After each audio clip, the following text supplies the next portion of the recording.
அப்பொழுது சமுத்திரம் தடையாக காணப்பட்டது. இஸ்ரவேல் ஜனங்கள் பின்னிட்டு பார்த்தார்கள். பார்வோனின் சேனைகள் அவர்களை துரத்தி கொண்டு வந்தது. மோசே கற்புடைய முகத்தை நோக்கி பார்த்தான். ஆண்டவர் சொன்னார், உன் கையில் உள்ள கோலை நீட்டி சமுத்திரத்தை இரண்டாக பிளந்து விடு என்று சொன்னார். ஆண்டவர் சொன்ன வார்த்தைக்கு அப்படியே கீழ்ப்படிந்து மோசே என்னும் தீர்க்கன் சமுத்திரத்தை இரண்டாக பிளந்து விட்டார்.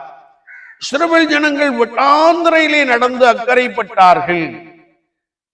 பார்வோனின் சேனை நடு சமுத்திரத்தில் வந்து கொண்டிருந்த பொழுது ஜலங்கள் அவர்களை மூடி போட்டது. அவர்கள் சமுத்திரத்தின் நடுவாக மூழ்கடிக்கப்பட்டார்கள் என்பதை நாம் நன்றாய் அறிந்திருக்கிறோம். என்னை கேட்டுக்கொண்டு இருக்கிற என் அன்பு சகோதரனே, சகோதரியே, நீ கர்த்தராகிய இயேசு கிறிஸ்துவை நோக்கி பார்க்கின்ற பொழுது அவருடைய வாழ்க்கையிலே நாம்